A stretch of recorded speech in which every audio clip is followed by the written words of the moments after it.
Vamos lá então, meus amigos, nós vamos começar o nosso estudo de hoje do Livro dos Médiuns, Manifestações Espíritas, capítulo 14, Os Médiuns. Nós vamos tratar hoje do item 166, Médiuns Falantes, que também conhecemos como médiuns de psicofonia, também popularmente conhecido como médiuns de incorporação. E a gente vai abordar um pouquinho os detalhes dessa faculdade para entendermos, sabemos diferenciar as diversas manifestações físicas que o médium apresenta no momento do trabalho realizado com a psicofonia. Allan Kardec começa trazendo para nós, aqui no Livro dos Médiuns, médiuns falantes. Então ele diz assim para nós, que os médiuns audientes, que apenas transmitem o que ouvem, porque não são propriamente médiuns falantes. Porque aqui, o que a gente tinha comentado no nosso estudo anterior, que foi o item 3, médiuns audientes, nós conversamos primeiro trazendo assim, os vários exemplos de médiuns audientes, daqueles que ouviam os espíritos, trazendo mensagens, trazendo orientações, ou mesmo conversando com os próprios médiuns. Nós trouxemos um detalhe, uma particularidade, que era exatamente relacionada com a escrita, porque o próximo capítulo, o capítulo 15, trata exatamente de médiuns de psicografia. E aí nós temos um capítulo específico sobre isso.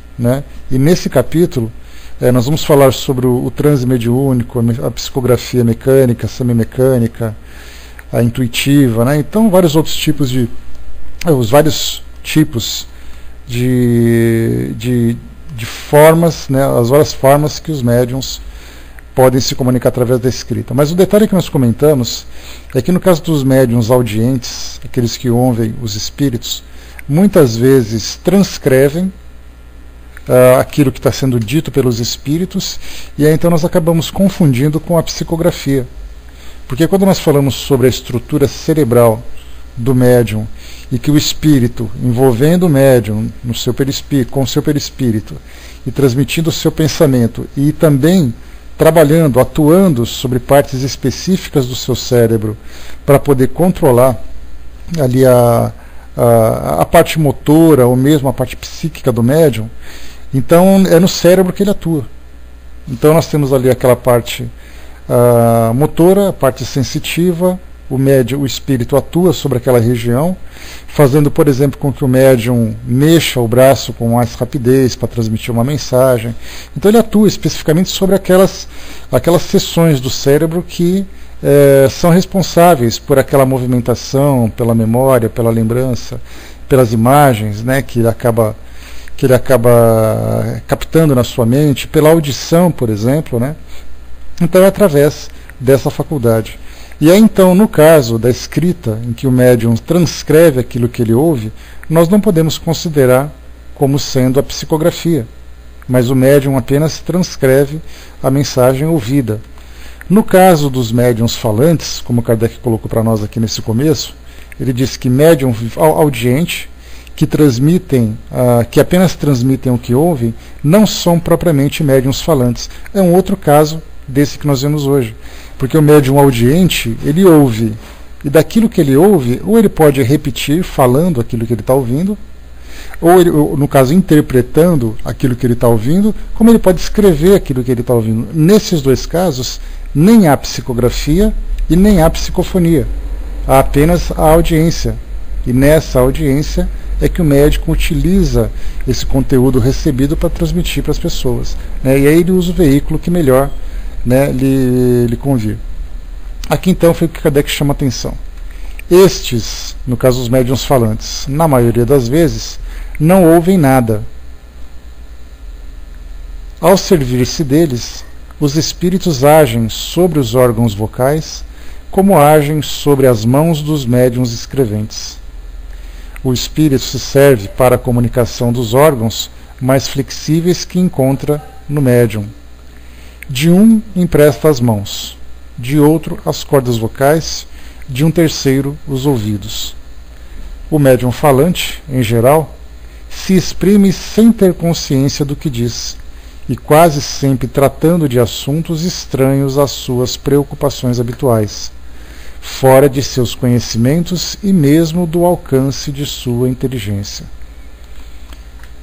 Embora esteja perfeitamente desperto, e em condições normais raramente se lembra do que disse. Numa palavra, a voz do médium é apenas um instrumento e que o espírito se serve e com o qual outra pessoa pode conversar com este, como o faz no caso do médium audiente. Mas nem sempre a passividade do médium falante é assim completa. Há os que têm intuição do que estão dizendo, no momento em que pronunciam as palavras. Voltaremos a tratar dessa variedade quando nos referirmos aos médiuns intuitivos. Bom, a gente tem bastante coisa para falar sobre esse tema, a gente vai aos poucos. Como a gente viu, Kardec colocou em apenas 3 parágrafos, né, um resumo do que vem a ser a psicofonia ou a mediunidade falante, mas a gente vê que através do estudo nós conseguimos ali ter muitas informações para trabalhar, para assimilar, para analisar a respeito dessa faculdade. Vamos então aqui por essas partes, né? Primeiro, quando a gente fala que os espíritos agem sobre os órgãos vocais, como agem sobre as mãos dos médiuns escreventes, nós lembramos que quando se estuda fonoaudiologia, por exemplo, a gente tem ali faz uma análise da estrutura que trabalha com a fala. Nesse caso a gente pensa assim, bom, a fala, o único órgão responsável para a fala são as pregas vocais, ou as cordas vocais, como normalmente ela é conhecida. Só que na verdade nós nos esquecemos que toda a estrutura responsável pela nossa capacidade de falar começa pelos músculos do nosso tórax, que movimenta o ar dentro dos nossos pulmões. Nós temos o diafragma, temos a musculatura aqui intercostais, temos aqui nas costelas, que fazem a expansão, né, e a contração dos nossos pulmões para poder fazer com que o ar se movimente. Afinal de contas, é a vibração das cordas vocais através do ar que proporciona a nossa capacidade de falar. Depois, nós temos as cordas vocais propriamente ditas, nós temos também na nossa boca, né, a articulação, lábios, a língua, nós temos ali a nossa garganta, né, toda a estrutura da nossa faringe também. Então a gente vê que falar não é simplesmente emitirmos sons, mas nós temos ali uma estrutura bastante complexa que trabalha para esse fim. E para isso, quando o espírito vai transmitir uma mensagem através da fala, ele tem ali 2 formas de trabalhar. Ou ele pode agir diretamente sobre esses órgãos da fala, a musculatura do tórax, cordas vocais, a boca, apenas nessa parte mecânica, ou ele pode também agir de um modo complementar na parte intuitiva. Todas as vezes que um espírito transmite uma mensagem e utiliza a parte do cérebro que dá esse contato com a intuição, digamos assim, o médium tem conhecimento do que está acontecendo. Isso pode acontecer na psicografia como na psicofonia. Se o espírito atua apenas na parte motora, o médium não fica sabendo. Então nós temos um caso, por exemplo, da psicografia, que a gente vai tratar um pouco mais adiante. Allan Kardec, na Revista Espírita, de 1862, ele faz uma viagem, né, pela França e pelos países ali dos arredores, especialmente a Bélgica, e ele começa a fazer palestras, a conversar com outros grupos espíritas que estavam se formando, trazendo ali as orientações sobre como organizar os eventos, como trabalhar nos estudos, aquela coisa toda, né, aquela conversa necessária para orientar os grupos que estão se formando. E ele relata que ele teve contato com uma senhora que era uma médium psicográfica, mas era uma psicografia mecânica. Então o que ele contava? Que essa senhora estava lendo um jornal ou uma revista, não me recordo exatamente qual era o que ela estava lendo, qual era o instrumento que ela estava utilizando, né? E aí então ela lia virada com o rosto para o lado esquerdo e a mão direita ia escrevendo. E ela então não tinha nada, não sabia absolutamente nada do que estava sendo escrito. E nessa leitura, enquanto ela continuava concentrada na leitura, a mão simplesmente parou de escrever, né? O que, Fininho? Psicograficar, né? Ou psicógrafa, seu médium. Né? Então, mediunidade psicográfica e o médium psicógrafo. Tem essas duas colocações. Tá, a Vaninha também perguntando em PVT aqui a diferença das duas colocações. Então, as duas estão corretas dependendo da forma como vou utilizar. Tá? Então, é médium psicógrafo, né? Tá, então, no caso desse trabalho, quando a mão dela acabou de escrever, a mão dela ficou ali calma, aí que ela foi se dar conta que ela tinha parado de trabalhar com o braço. Então, nesse caso, ela não tinha conhecimento nenhum do que estava acontecendo. No caso dos médiuns falantes, acaba sendo mais difícil, né? Acaba sendo também dessa mesma forma que se trabalha. Muitas vezes o médium não tem conhecimento do que acontece. Tanto na psicografia mecânica, como, digamos assim, na psicofonia mecânica também, que seria só a utilização dos órgãos da fala, são dois tipos de faculdades bastante raras, porque normalmente o médium acaba sempre se envolvendo também, porque a gente lembra sempre que a psicografia, a mediunidade, assim como o animismo, eles estão fazendo um trabalho conjunto, um trabalho muito próximo. Então nós temos ali o trabalho medianímico, onde o médium sempre traz ali a sua contribuição. Claro que para os espíritos fica muito mais fácil, para manter ali a qualidade ou a pureza da sua mensagem, trabalhar de uma forma mecânica, porque aí então o médium não vai interferir naquilo que ele está querendo dizer. Se por acaso o médium participa dessa mensagem, se for o médium experiente, ele simplesmente permite que o espírito se utilize do seu corpo, da parte do seu corpo para transmitir uma mensagem, de um modo sem causar nenhum tipo de obstáculo, sem nenhum tipo de entrave. Já nos casos dos médiuns que não têm tanta experiência, eles acabam, de certa forma, querendo interferir nessa mensagem. Então seria mais ou menos, a gente pode imaginar num caso que a medicina hoje apresenta para nós, os pacientes que dependem de respiradores mecânicos. Alguns pacientes, pelo fato de não conseguirem, porque afinal de contas a respiração mecânica é um tubo enfiado na garganta, e nós não temos aí, nós temos uma sensibilidade muito grande nessa região, fazendo com que a gente não consiga simplesmente relaxar e permitir que o respirador trabalhe sozinho.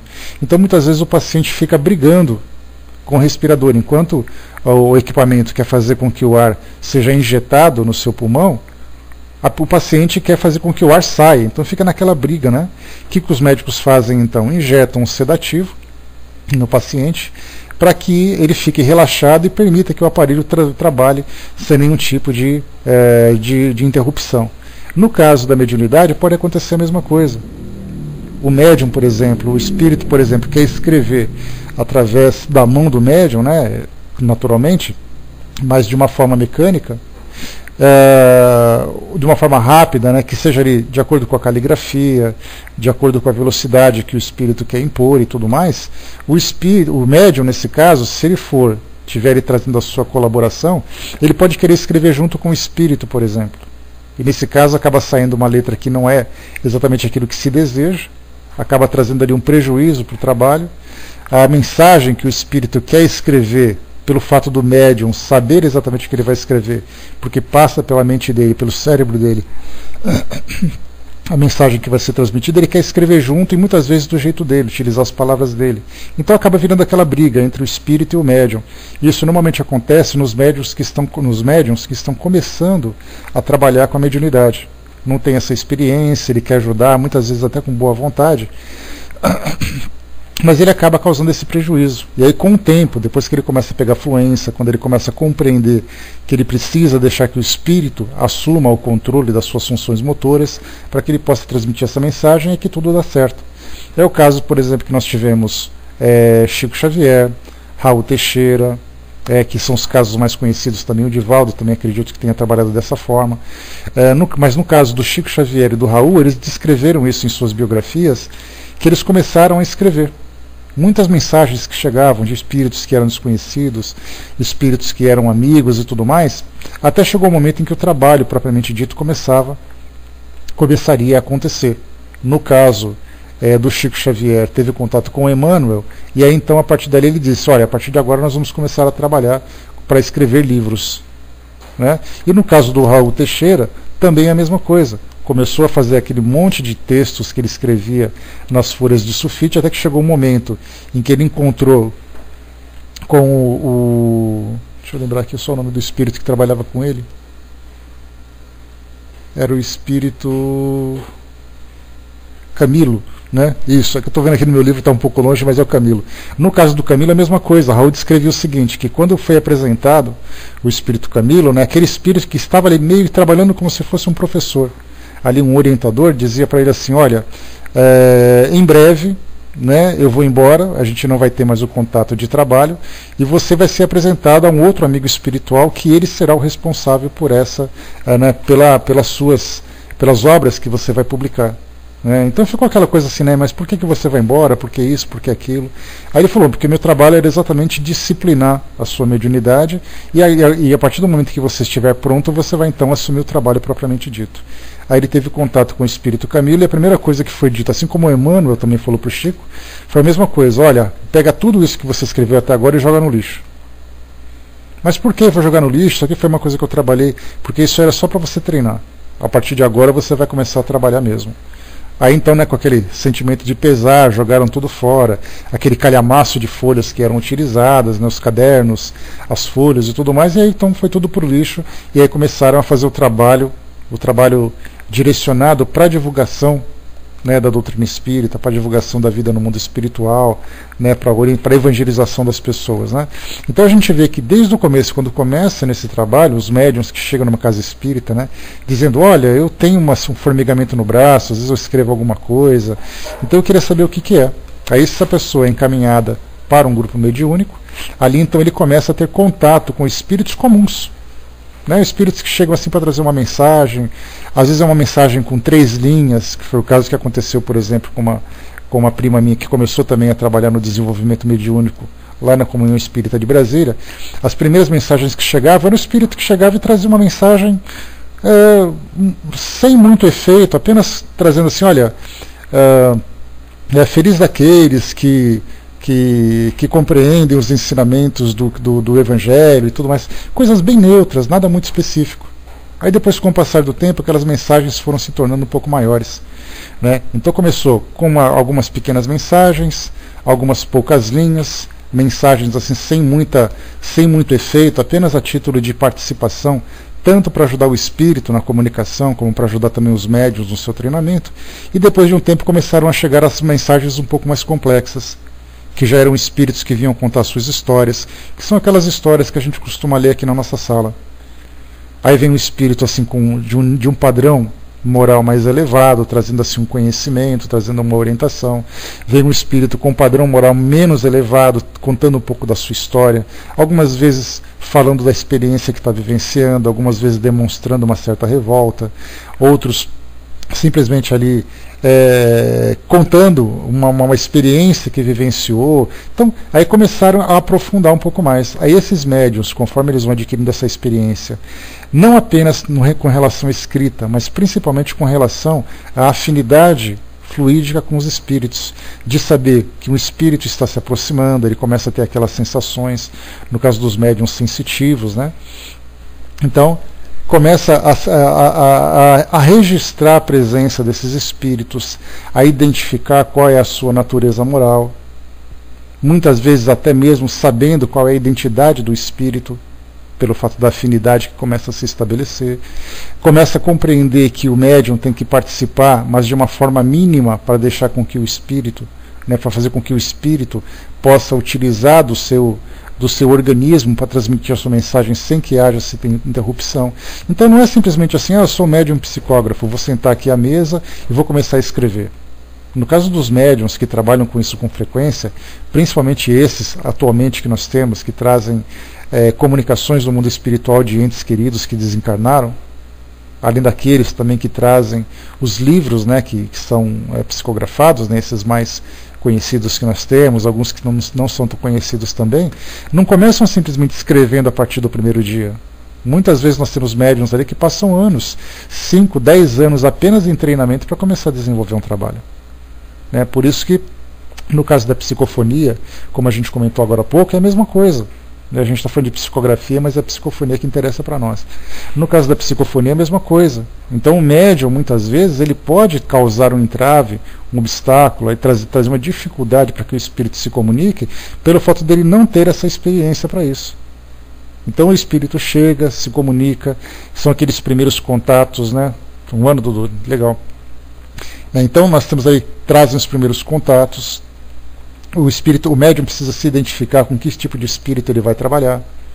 Né? Nós temos aqueles espíritos que são, no caso dos obsessores, dos espíritos suicidas, dos sofredores, que são espíritos com padrão vibratório mais baixo e, consequentemente, que trazem problemas emocionais maiores, né, problemas, até mesmo dificuldade para se comunicar, também essas dificuldades são maiores. Então o médium precisa saber lidar com essa sintonia baixa e com essa perturbação também que esses espíritos apresentam.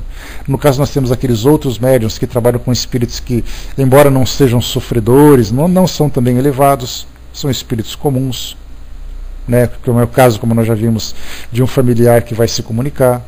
Nós temos aqueles espíritos que têm um padrão mais elevado, que são os espíritos, né, os instrutores, os mentores espirituais. Então, é como a gente viu ali, nós temos desde aqueles que são intuitivos até aqueles que são mecânicos. Os intuitivos são aqueles que muitas vezes trazem mais problemas, porque eles querem também participar daquele trabalho. Então aí a gente entra, mais uma vez, na faculdade medianímica, né, que é mediúnica mais a participação do médium. Como foi dito para nós aqui, né, o espírito se serve para a comunicação dos órgãos mais flexíveis que encontra no médium. Então esses são os órgãos mais flexíveis, são os órgãos da fala. De um empresta as mãos, o outro as cordas vocais, do terceiro os ouvidos. São os três mais fáceis de lidar para transmitir uma comunicação. Então a gente pergunta, mas por que nós não podemos, por exemplo, falar da vidência? Porque a vidência, no caso, ela transmite uma imagem. E essa imagem nem sempre representa a mensagem que quer ser transmitida. No caso da audiência, alguém está falando, você repete.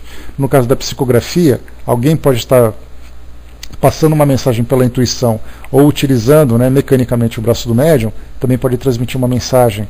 No caso da psicofonia, pode também transmitir intuitivamente uma mensagem e passando pelos órgãos da fala do médium, ou pode mecanicamente utilizar, então fica muito mais fácil. Agora, no caso de uma sensação, no caso de uma visão, acaba sendo ali uma questão muito subjetiva, e nem sempre a mensagem é transmitida de um modo completo. Então, esses órgãos mais flexíveis, trata-se exatamente mãos, cordas vocais e através do ouvido.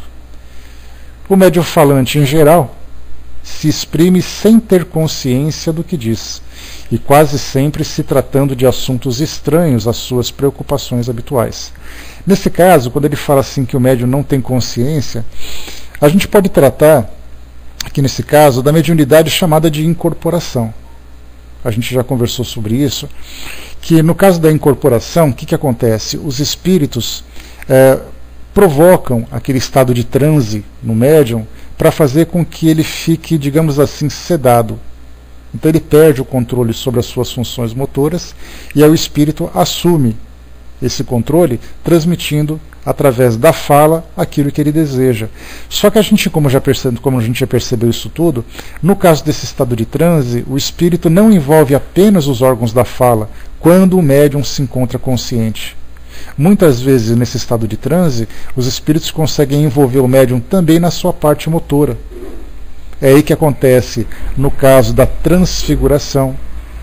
Como a gente já viu, né, temos até aquele vídeo clássico de Divaldo Franco, né, na incorporação com o Dr. Bezerra de Menezes, que a gente vai ouvir aqui ao final do nosso estudo, para perceber que essa transfiguração, essa transformação física, pode afetar as cordas vocais do médium, tanto que o espírito muitas vezes muda de voz quando vai transmitir uma mensagem. A expressão facial, como é o caso desse vídeo do Divaldo, que a gente percebe que ele sai daquela feição, embora o Divaldo Franco tenha ali uma idade mais avançada, né, à beira ali dos seus 80 anos, né, mas ele tem uma expressão jovial. Né, mas no caso, quando há incorporação com o Dr. Bezerra de Menezes, percebe claramente aquela feição mais idosa, Então a gente vê uma transformação também facial. Acontece muitas vezes dos espíritos, na comunicação da psicofonia, também utilizar ali o corpo do médium para poder gesticular, muitas vezes para chorar, transmitir emoção e tudo mais, né? Então a gente vê claramente ali que há essa transformação. Então no estado de transe, o médium fica muito mais vulnerável às influências do mundo espiritual, dos espíritos. E nesse caso, pelo fato de ter ali a influência dos espíritos, nós temos ali o resultado, pode ser um resultado positivo, quando são espíritos equilibrados, espíritos mais desenvolvidos moralmente, como podemos ter também resultados bastante desastrosos, no caso de obsessores, de espíritos revoltados, quando o médium não tem controle desse fenômeno. E aí então podemos ali observar acontecimentos assim de espíritos que são que falam palavrões, que promovem agressões, né? Porque a gente lembra que médium, a gente não trata apenas daquele médium que se encontra na casa espírita. Isso é uma parte importante da gente compreender. Porque quando a gente fala assim, o médium psicofônico, aí a gente está vendo ali, né, aquela mesa dentro da sala dos estudos dos trabalhos mediúnicos, o médium sentado, todo mundo do lado, aquela coisa toda. Só que nós podemos falar também da psicofonia, aqueles casos que acontecem dentro da casa das pessoas. Da gente observar, por exemplo, ali de um obsessor que traz uma ameaça ou traz uma mensagem através de uma pessoa que se encontra, por exemplo, ali com seus valores morais bastante abalados, ela não tem controle sobre a sua sensibilidade, muitas vezes até com descontrole emocional. Isso favorece e muito o efeito a influência do espírito. Então nós podemos falar quando se fala em psicofonia, falamos dentro de casa, que é a mais comum. No caso, a gente nunca vê assim alguém reclamando que tem um espírito que quer muitas vezes escrever. São raros os depoimentos. Mas tem pessoas que dizem assim, olha, eu estava em casa e de repente meu pai começou a falar de um jeito estranho. O meu irmão estava lá, meu marido estava lá, minha esposa estava isso e tudo mais, né? Eu já presenciei algumas cenas assim dentro de casa que foram bastante assustadoras quando eu era criança. Nós tínhamos uma amiga nossa que ela era médium, e pelo fato dela não ter esse controle, né, eu devia ter por volta dos meus 11 anos de idade mais ou menos, e ela devia ter os seus 25, 26 anos e tal, e de repente ela entrava em estado de transe e começava a trazer ali mensagens, né, e começava a falar coisas, né, que era bastante perturbador para ela, né. Então assim, né, como havia experiência em casa, minha mãe e tudo mais, conversava com esse espírito, tentava ver o que ele queria e tal. Depois que ela começou a fazer um trabalho de desenvolvimento mediúnico, cessaram essas influências, né? Então a gente vê assim que isso acontece na casa das pessoas. Então quando nós falamos sobre faculdade mediúnica, a gente tem que tirar a nossa mente dos centros espíritas. A gente tem que focar, né, exatamente ali no ser humano, em qualquer lugar que ele esteja. Muitas vezes dentro de uma igreja, a gente vê, por exemplo, nessas sessões de desobsessão, ou chamadas sessões de descarrego, que eram transmitidos ali pela nossa televisão, de repente a gente via ali um espírito obsessor, num processo de incorporação, que a gente vai falar um pouquinho sobre essa incorporação, e transmitido ali muitas vezes uma ameaça, respondendo às perguntas que são feitas e tudo mais. Ali a gente vê que é um caso de psicofonia, mas num estado de transe mediúnico, né? Então há essa influência, principalmente nos estados de transe, quando os espíritos têm um controle maior sobre o médium, e nesse caso não fica apenas no aparelho fonador, mas fica também no seu aparelho, no seu corpo físico, né? Estimulando ali a sua motricidade, digamos assim, né? Então continua para nós aqui. No caso de incorporação, só para a gente poder fazer um parêntese, eu acho que o filme Ghost, naquele momento em que um espírito entra no corpo da médium, da Oda Meg Brown, vocês se lembram daquela passagem? Aconteceu 2 vezes no filme. Né, aconteceram 2 vezes, né, uma lá no consultório dela, digamos assim, e o outro na casa da protagonista. E aí então o espírito entrou no corpo daquela médium. Essa imagem é a que mais é divulgada e em que as pessoas compreendem mais esse trabalho de incorporação. Só que na verdade é uma imagem equivocada.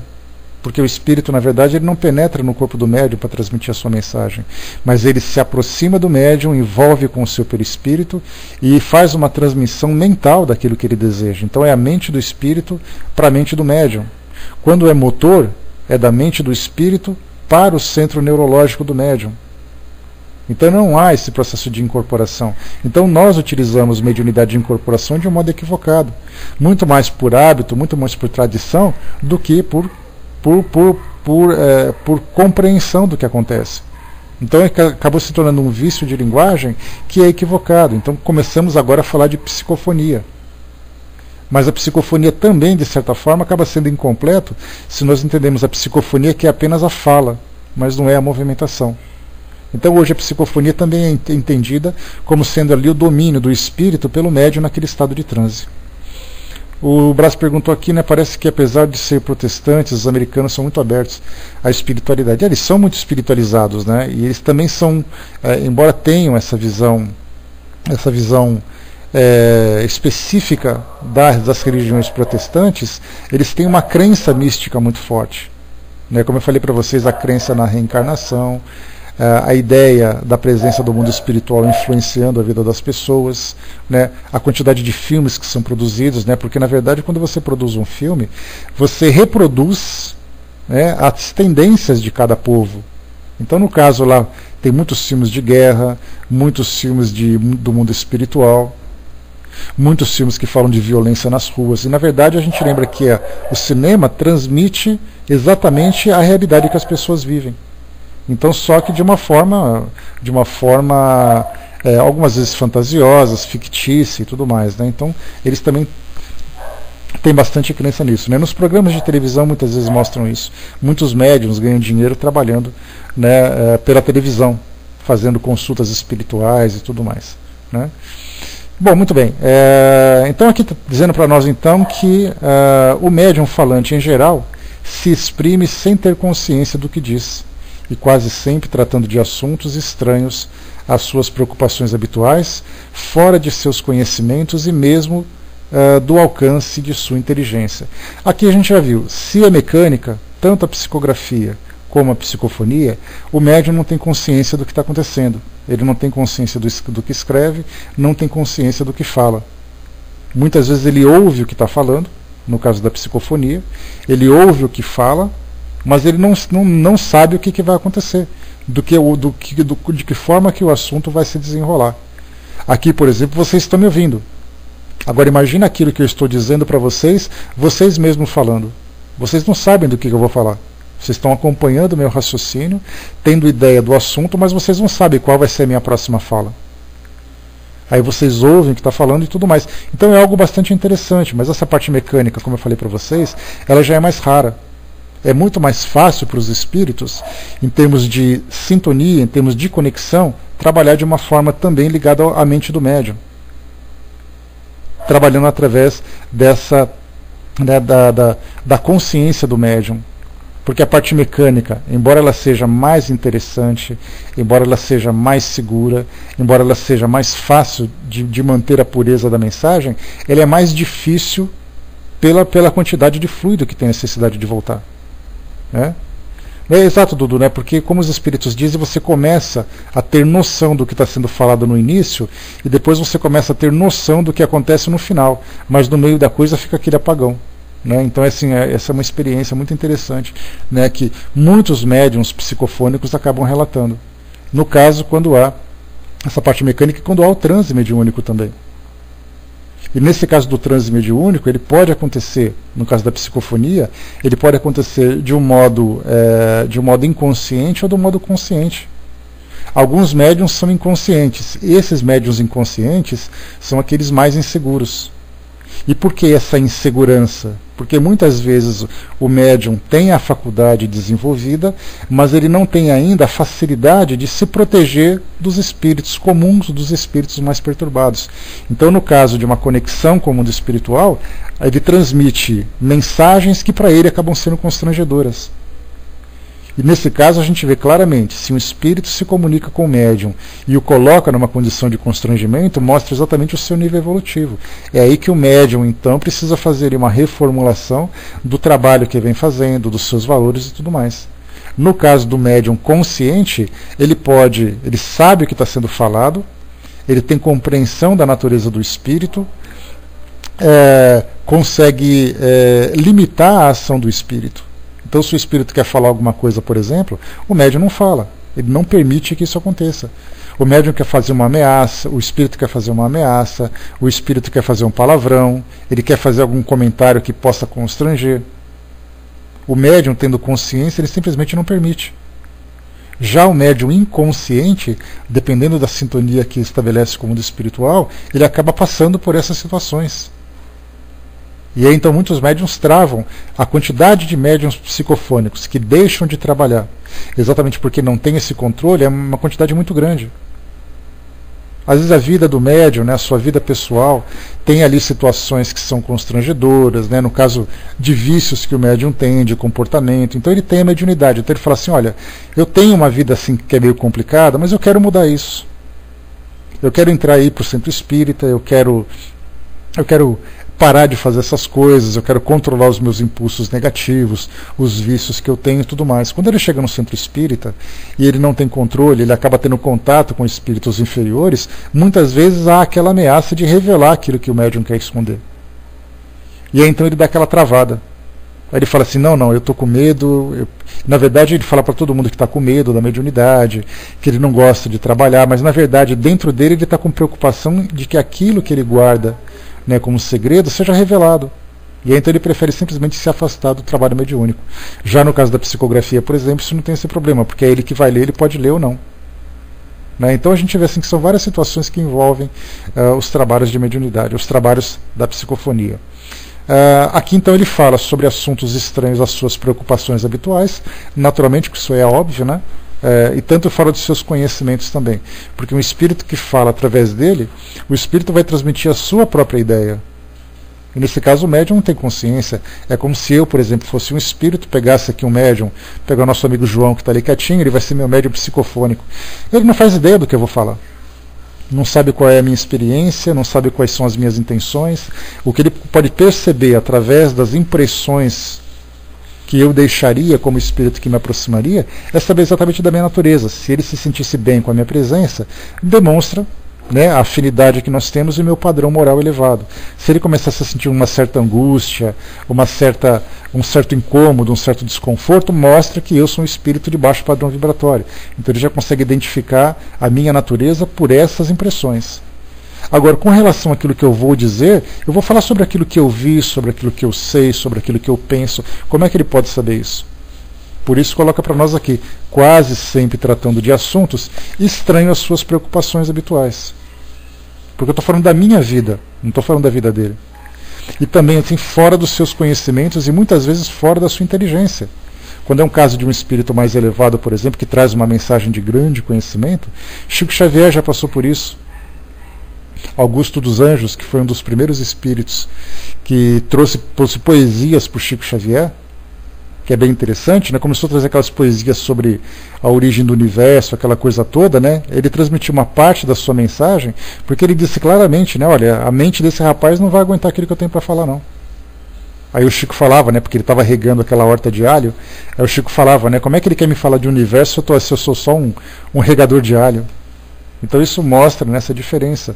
Muitos médiuns que são analfabetos, muitos médiuns que não têm grande escolaridade, mas que têm grande potencial mediúnico, e aí então recebem esses espíritos, né? Recebem a comunicação desses espíritos, trazendo umas mensagens que têm um conteúdo não apenas moral, mas intelectual bastante elevado. Aí que significa claramente que foge dos seus conhecimentos, né? Dudu colocou ali na psicografia, houve um caso em que o espírito comunicante trouxe à mesa coisas que o médium que trabalhava não constrangiu muito, trabalhava, né, onde constrangiam muito o ambiente, né, naquele dia. Então, nesse caso, né, um preparo necessário de orientação, de esclarecimento, de educação, né, da psicofonia e tudo mais. Vamos em frente aqui. Embora esteja perfeitamente desperto e em condições normais, raramente se lembra do que disse. Nesse caso, quando ele fala perfeitamente desperto, é o caso da psicofonia mecânica. Agora, quando tem o transe mediúnico e o espírito se comunica através da psicofonia, muitas vezes nesse caso, há realmente, né, aquele vácuo, aquele vazio em que o médium fica inconsciente. Agora, tem aqueles casos de consciência que ele está no estado de transe, mas ele sabe do que está sendo falado. Quando acaba o trabalho mediúnico, o médium volta ao seu estado natural, fora do transe, e aí então ele tem consciência do que foi falado. É como se ele estivesse ali do lado, ouvindo aquilo que estava sendo dito, embora ele estivesse diante da presença das pessoas que estavam ali, inconsciente. Continua para nós aqui. Numa palavra, a voz do médium é apenas um instrumento e que o espírito se serve e com o qual outra pessoa pode conversar com este, como faz no caso do médium audiente, né? Então, no caso, se o espírito que está ali naquele processo de conexão com o médium, é fácil estabelecer um diálogo com ele. Algumas vezes nós temos assim, até mesmo virou, digamos, quase que uma tradição dentro das reuniões mediúnicas, aqueles casos em que o espírito vem, faz uma mini palestra e de repente vai embora. E as pessoas têm aquele constrangimento de conversar com o espírito, porque ele poderia vir falar alguma coisa, as pessoas poderiam conversar, fazer perguntas, obter respostas.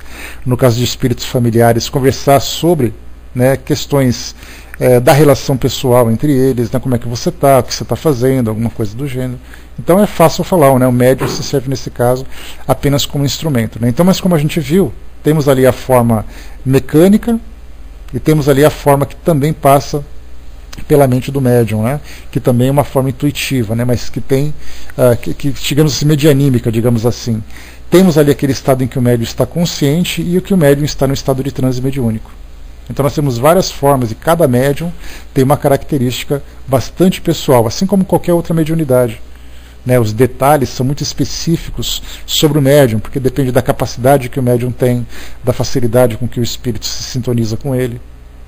Então os médiuns mais experientes utilizam isso com toda facilidade. E continua. Mas nem sempre a passividade do médium falante é assim completa. Olha só o que a gente estava falando agora. Essa questão da passividade do médium significa assim, um médium se deixando levar completamente pelo espírito. No caso da mecânica, por exemplo, ele simplesmente fica nulo. É como se os espíritos neutralizassem na parte no seu cérebro o seu controle pessoal. O médium não tem mais o controle daquilo que ele faz e o espírito assume completamente o controle. Esse é o caso que a gente tem. Mas nem sempre é assim completa. Aí é exatamente que vem a medianímica, né? O médium sente vontade de falar, mas muitas vezes ele não quer falar. Ou algumas vezes ele tenta falar junto com o espírito. E aí ele já começa a ter consciência do que está falando. E aí pode ser um problema, como a gente comentou há pouco, se o médium não tem experiência para isso. Porque aí o espírito quer falar e tudo mais, e tem uma dificuldade muito grande, vamos dizer assim, de uma mensagem que ele quer transmitir, ele consegue transmitir 40%, porque o médium acaba interferindo naquilo que está sendo falado. Então aqui para nós, nem sempre a passividade do médium falante é assim completa. Há os que têm intuição do que estão dizendo, no momento em que pronunciam as palavras.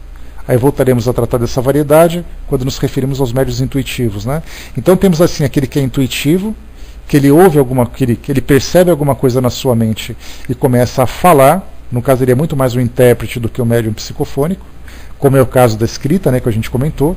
Vem uma intuição na mente dele, uma mensagem na mente dele, ele começa a escrever, porque ele está escrevendo para registrar, não que o espírito esteja controlando o seu centro da escrita. Então nesse caso é a intuição. Mas há aqueles casos em que o espírito envolve a parte motora do médium e tem também ali a parte intuitiva. Aí há essa mistura que a gente viu agora. Fazendo um resumo, né, eu estou fazendo aqui algumas leituras, aqui no caso do livro dos médiuns que a gente leu, porque fica mais fácil a gente abordar cada aspecto dele, né, para organizar aqui as nossas ideias, né. Então aqui para nós, né, lá em cima só o Décio colocou para nós, né, o valor e a importância do animismo para filtrar o que o espírito colocou mediante o que o Dudu colocou acima. Décio, a gente tem o lado positivo e o lado negativo, como a gente viu. Se por acaso é uma comunicação com o espírito perturbador, o filtro é algo muito positivo. Agora, se por acaso é um médium que quer interferir na mensagem que chega, mesmo sendo de um espírito elevado, esse filtro acaba sendo prejudicial. Então é exatamente aí que vem o treinamento. Desculpem. É aí que vem o treinamento, a experiência do médium, a facilidade, a disposição que ele tem para o trabalho. né? Então nós temos ali as várias situações que somente a experiência é capaz de facilitar. A gente vê claramente, por exemplo, no caso de Bezerra de Menezes com o Divaldo Franco, a simplicidade com que tem essa sintonia. É algo tão natural que a gente muitas vezes nem percebe. Como a gente vai ouvir de novo, a gente já chegou a ouvir há um tempo atrás, aquela comunicação que o Divaldo trouxe de Dr. Bezerra de Menezes lá no Congresso Espírita, no 4º Congresso Espírita de Paris, que aconteceu em 2004. Né, essa mensagem está no YouTube, a gente já ouviu aqui na nossa sala, vocês já devem ter ouvido também. Mas a gente vai ouvir nesse sentido, de prestar atenção na mudança, na facilidade com que se estabelece essa sintonia. Né, o espírito se aproxima, influencia o médium entra naquele estado de transe, o espírito fala através dele e depois as coisas simplesmente terminam. Com a maior naturalidade, a maior e absoluta naturalidade. Já nós temos outros médiuns que são psicofônicos, que dão um trabalho enorme para os espíritos. Não apenas para a sintonia, mas pela própria transmissão da mensagem, porque ele, estando consciente do que acontece, ele provoca essas interferências. Algumas vezes ele não acredita se é realmente um espírito que está falando, né? Ele começa a sentir aquela vontade de falar, e o espírito começa a falar através dele, ele começa, não, peraí, não é assim, eu não estou querendo falar isso. Né? Então isso pode acontecer tanto no centro espírita como fora dele também. Né? Dudu colocou, né, o processo passou e para que o médium saia do processo de psicográfico, que vai para o trabalho psicofônico, é que ele passe pela sensibilização na sala, né, onde ele fica na mesa orando, sempre percebendo como é esse trabalho. Né, isso já está sendo feito e tem dado muito certo. Né, é uma técnica que está sendo utilizada, né, Dudu?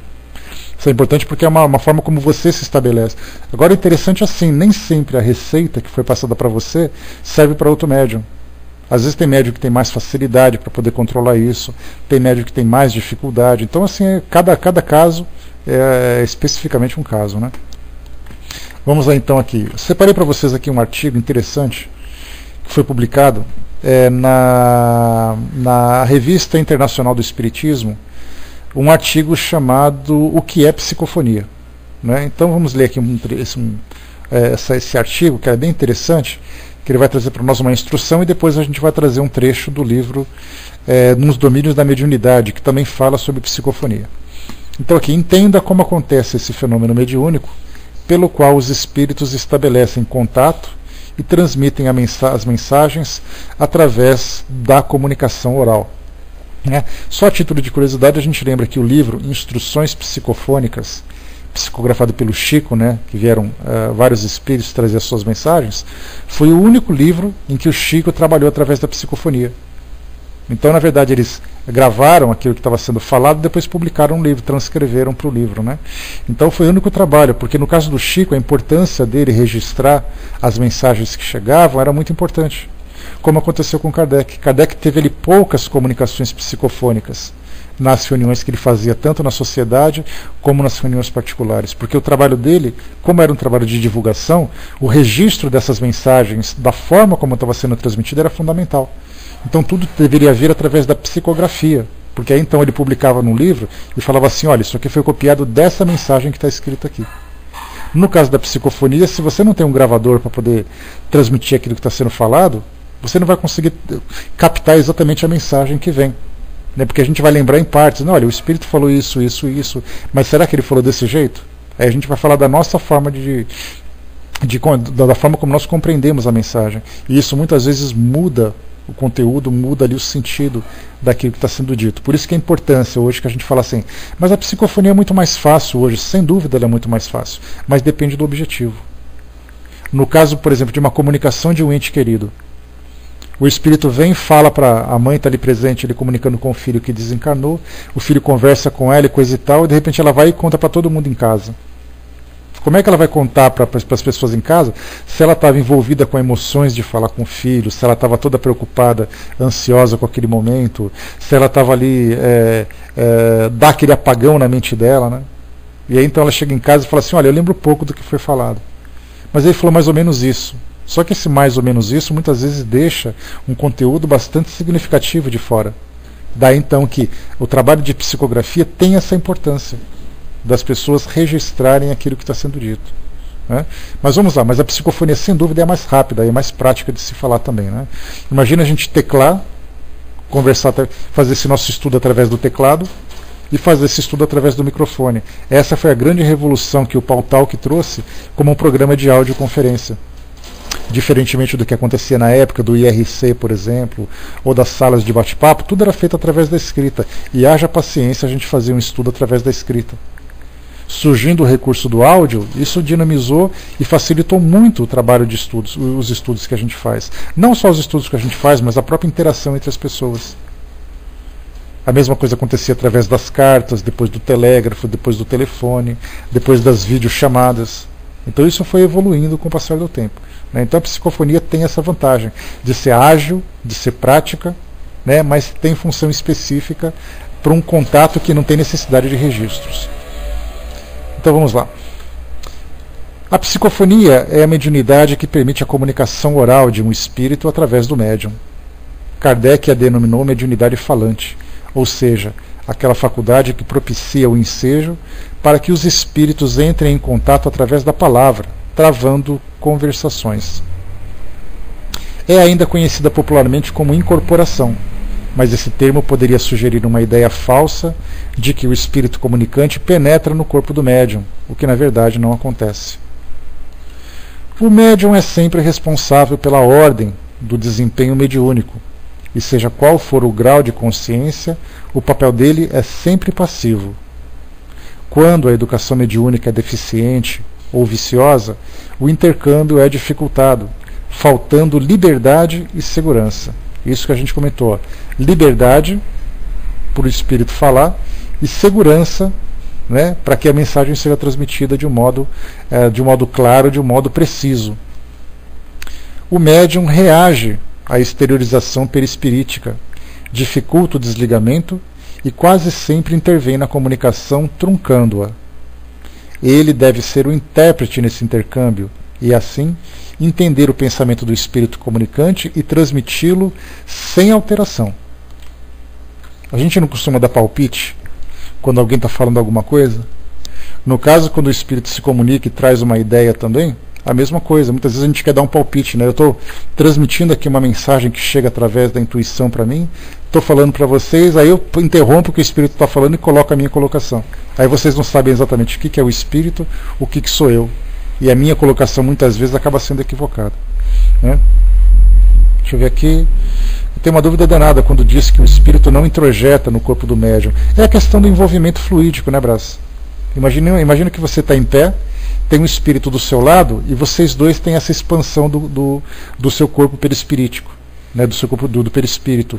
Aí nesse caso, quando há esse contato entre esses fluidos, é como se estabelecesse ali um campo elétrico, e nesse campo elétrico fica muito mais fácil transmitir as ideias. E aí, no caso do médium, a gente lembra sempre isso, o médium sempre se coloca numa condição de receptor dessa mensagem, enquanto que o espírito de transmissor. É aí que facilita, Então a gente tem aquela via de mão única nesse caso, O espírito transmite, o médium recebe. É por isso que muitas vezes as pessoas falam assim, Porque ele recebeu um espírito. Essa é uma expressão utilizada na Umbanda, normalmente se utiliza, dentro da doutrina também se fala isso algumas vezes por um certo equívoco, porque ninguém recebe nada, você recebe a mensagem, você recebe o pensamento, você não recebe o espírito no seu corpo. Então incorporação, receber um espírito e tudo mais, são tudo expressões equivocadas nesse sentido. Eu já vi um parecer que o espírito do médium afasta um pouco cedendo o lugar. Nesse caso a gente vai ver um pouquinho sobre isso. Aqui mesmo nesse artigo fala um pouco sobre essa questão do espírito se afastar um pouquinho mais, para que o espírito possa, do espírito do médium se afastar um pouco, para que o espírito possa transmitir de um modo mais claro esse pensamento. Vamos aqui para a gente poder ver. André Luiz também fala sobre isso nos domínios da mediunidade. Vamos lá. Vamos acelerar aqui, senão a gente vai perder a oportunidade de ler a mensagem. As vantagens da psicofonia são muitas. Atualmente, é a faculdade mais encontrada nas práticas mediúnicas. É a porta mais acolhedora e acessível para a manifestação objetiva dos espíritos no plano material. Como a gente viu, é a mais comum, é a mais fácil, mas nem sempre é a mais prática para o objetivo do trabalho, se há necessidade de registrar aquela mensagem. Essa forma de mediunidade é bastante proveitosa, principalmente pela possibilidade de estabelecer o diálogo com o espírito comunicante. Kardec, nesse caso, fazia o diálogo, mas através da escrita. Ele perguntava através da fala e o espírito respondia através da escrita. E aí então aquele trabalho demorado que ele teve que fazer para todos os livros e todas as pesquisas, todas as entrevistas que ele teve que fazer, né? Por permitir o diálogo direto, vivo e dinâmico com os espíritos, facilita o atendimento dos que precisam de ajuda ou esclarecimento, possibilitando ainda a doutrinação e a consolação dos espíritos pouco esclarecidos sobre as verdades espirituais, no trabalho dos espíritos sofredores, né, dos espíritos que estão naquele estado de perturbação nas casas espíritas.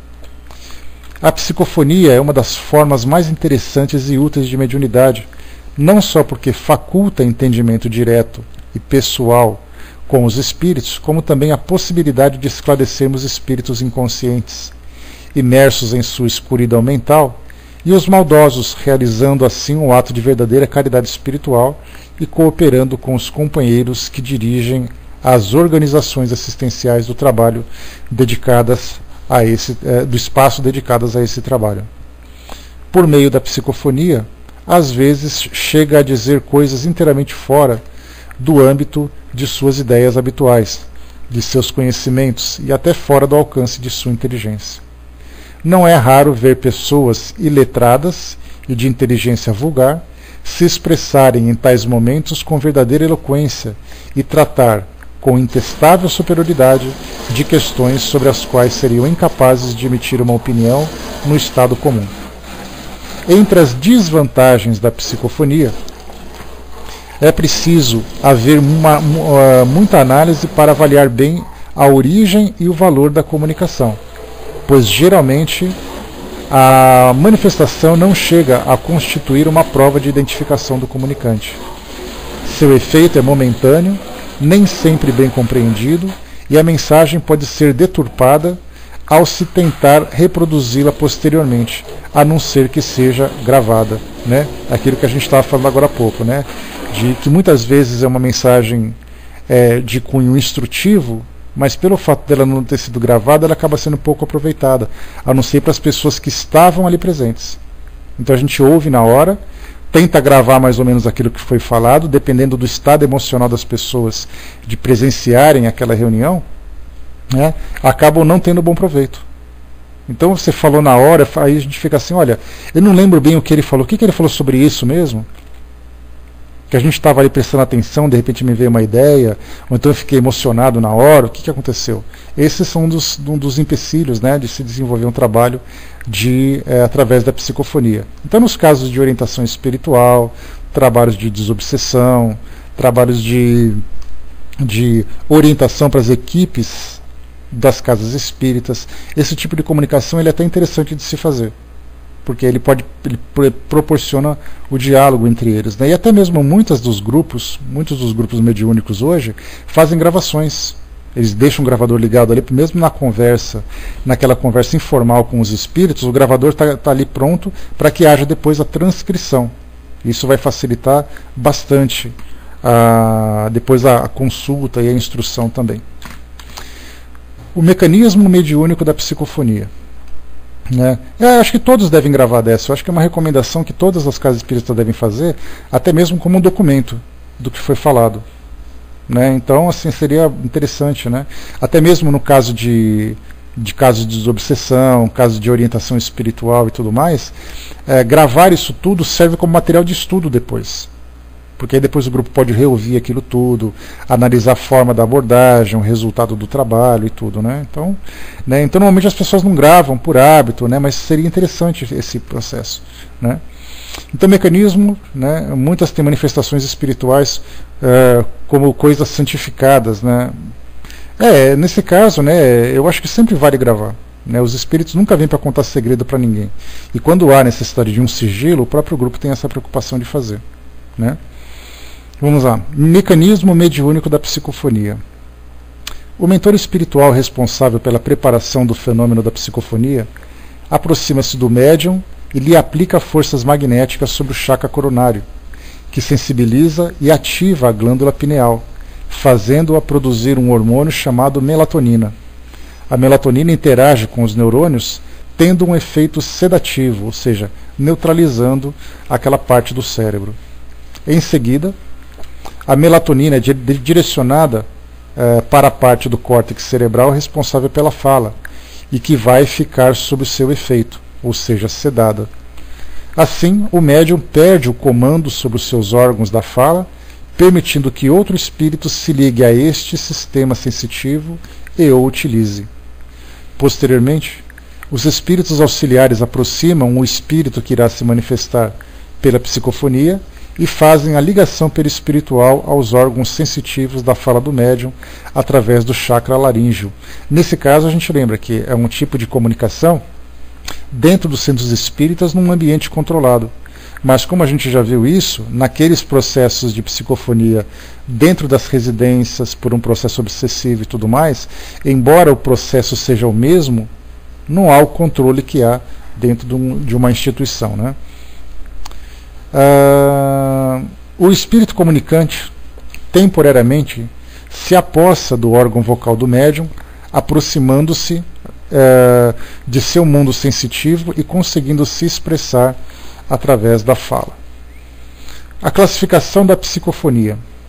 Conforme a mecânica de desprendimento perispiritual que ocorre no processo mediúnico, o médium psicofônico pode ser classificado como consciente, semiconsciente e inconsciente. A psicofonia consciente é a mais comum entre os médiuns psicofônicos, 70% do total. Isso numa pesquisa que foi feita, né, que eu não tenho conhecimento da origem dela. Nela, há uma exteriorização do perispírito do médium de apenas alguns centímetros. O espírito comunicante se aproxima do médium sem manter contato perispiritual e permite telepaticamente as suas ideias que deseja enunciar. É a mediunidade dos tribunos e pregadores que manifestam a inspiração momentânea. Não é o caso das pessoas que fazem palestras, né, que muitas vezes está fazendo uma prece, e aí então ele começa a falar, né, de uma forma mais concentrada, de uma forma mais profunda, muitas vezes trazendo ali ideias, né, que fogem um pouco da sua, mas ele está ali lúcido, consciente. E continua expressando as suas próprias ideias, né? O espírito emite o pensamento e influi sobre o aparelho fonador do médium, que transmite as ideias conforme as entende e usando o seu próprio estilo, vocabulário e construção de frases. Aí, nesse caso, é aqueles em que há um risco maior de interferência do médium, né? Porque ele coloca o seu estilo, utiliza o seu vocabulário e a construção das frases. É aí que, nesses casos, se o médium não tem ali um estudo bem desenvolvido, se ele não tem um domínio sobre essa sua faculdade, ele acaba muitas vezes modificando o conteúdo e prejudicando a essência da ideia que foi transmitida. O médium sente a influência e capta o pensamento do espírito comunicante na origem, antes de falar. Dessa forma, ele pode avaliar antes da manifestação, tendo fácil controle do fenômeno. Semiconsciente.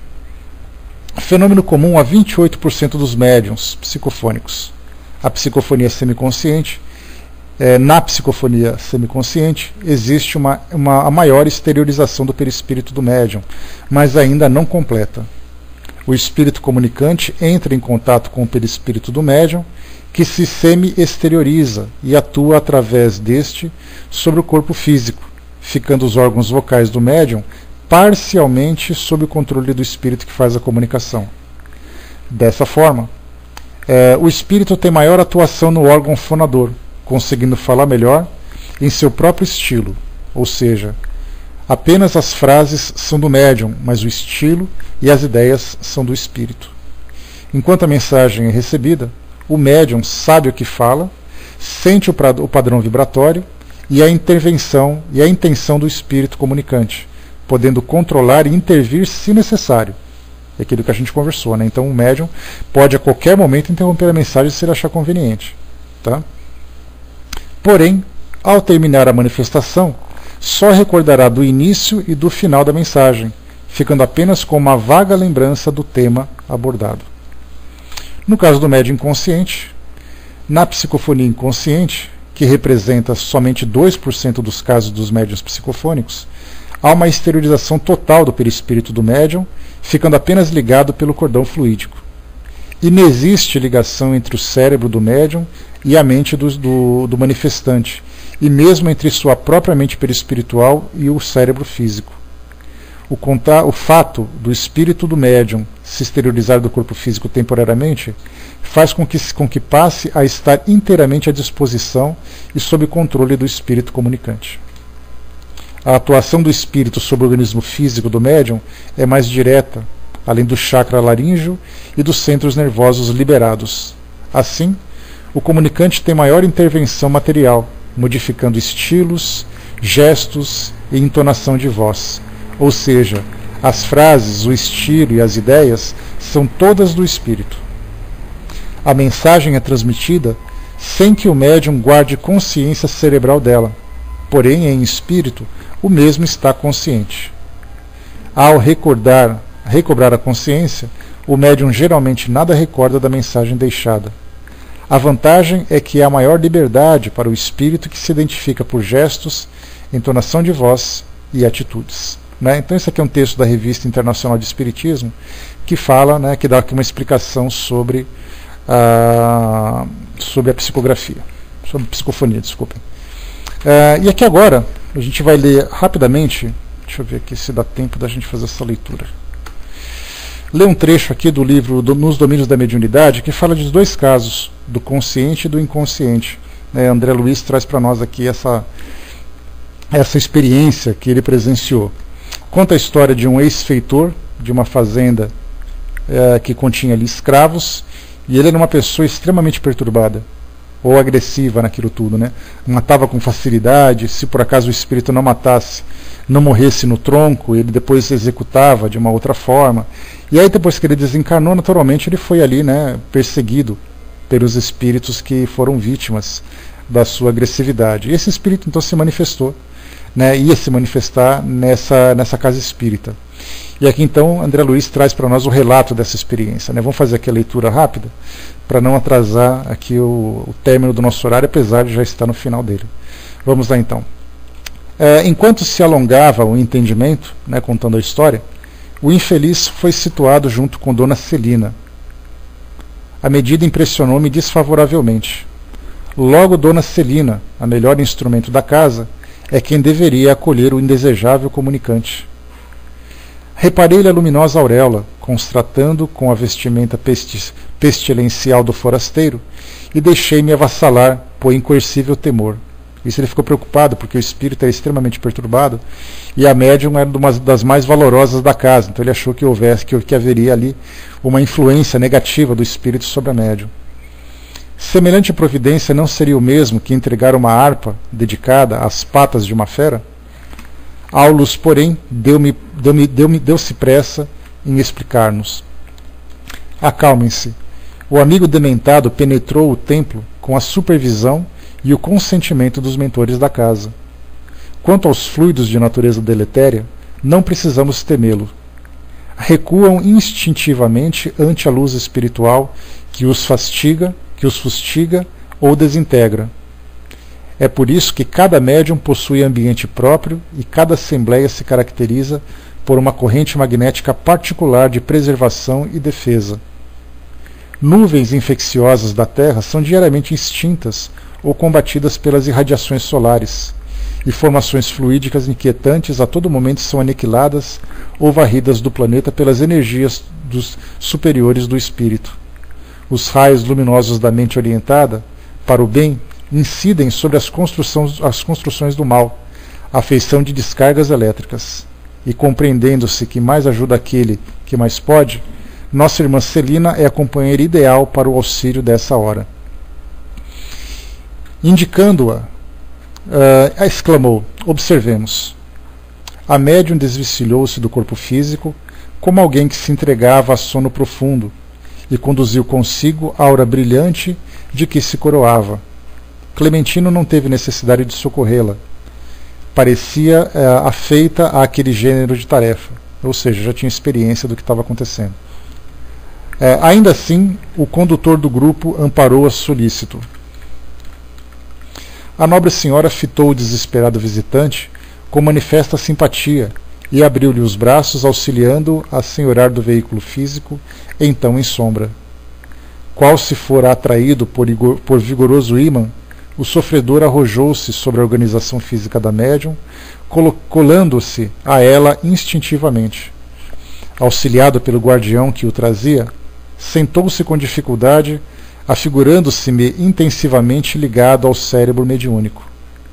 Se Eugênia revelara-se benemérita enfermeira, Dona Celina surgia aos olhos por abnegada mãezinha, tal a devoção afetiva com que o hóspede para com o hóspede infortunado.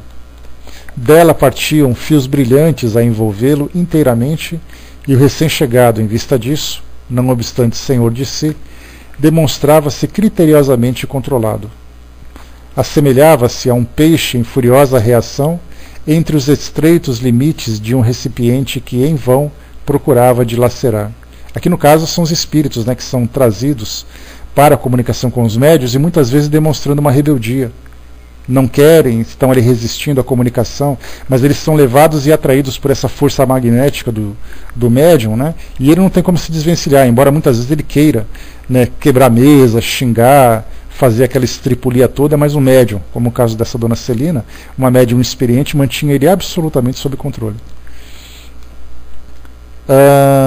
Projetava de si estiletes de treva que se fundiam na luz com que Celina alma o rodeava dedicada. Tentava gritar impropérios, mas em vão. A médium era um instrumento passivo no exterior, no entanto, nas profundezas do ser, mostrava as qualidades morais positivas que lhe eram conquista inalienável, impedindo aquele irmão de qualquer manifestação menos digna. Eu sou José Maria, clamava o visitante irritadíssimo, enfileirando-se os outros nomes com evidente intuito de lançar importância sobre a sua origem. Amontoava reclamações, deitava reprimendas e revoltava-se exasperado. Contudo, percebi que não usava palavras semelhantes às que proferia junto de nós. Achava-se como que manietado, vencido, embora prosseguisse rude e áspero. Aparecia tão completamente implantado na organização fisiológica da medianeira, tão espontâneo e tão natural, que não sopitei as perguntas a que escorrerem cérebros do pensamento. A mediunidade falante em Celina era diversa? Eugênia e ela se haviam desligado da veste carnal durante o trabalho, porque a primeira se mantivera preocupada, qual enfermeira inquieta, enquanto que a segunda parecia devotada tutora do irmão dementado, seguindo-o com cuidados de mãe. Por que numa delas a expectação atormentada e na outra a serena confiança? Desculpando-nos a condição de aprendizes, Auro passou a esclarecer-nos enquanto Clementino e Raul Silva ampararam o comunicante através de orações e frases renovadoras para o incentivo do bem. Raul Silva, no caso, era um encarnado, e Clementino, no caso, era um espírito desencarnado. Então ele estava dando suporte para a comunicação. Celina, explicou bondoso, é sonâmbula perfeita. A psicofonia, em seu caso, se processa sem necessidade de ligação da corrente nervosa do cérebro mediúnico à mente do hóspede que ocupa. A espontaneidade dela é tamanha na cessão de seus recursos às entidades necessitadas de socorro e carinho, que não tem qualquer dificuldade para desligar-se de maneira automática do campo sensitório, perdendo provisoriamente o contato com os centros motores da vida cerebral. Sua posição medianímica é de extrema passividade. Por isso mesmo, revela-se o comunicante mais seguro de si, na exteriorização da própria personalidade. Isso, porém, não indica que a nossa irmã deva estar ausente ou irresponsável. Junto do corpo que lhe pertence, age na condição de mãe generosa, auxiliando o sofredor, que por ela se exprime qual se fora frágil protegido de sua bondade. Atraiu-o para si, exercendo um sacrifício voluntário, que lhe é doce ao coração fraterno. E José Maria, desvairado e desditoso, imensamente inferior a ela, não pôde lhe resistir. Permanece assim agressivo tanto quanto é, mas vê-se controlado em suas menores expressões, porque a mente superior subordina as que lhe situam a retaguarda, nos domínios do espírito.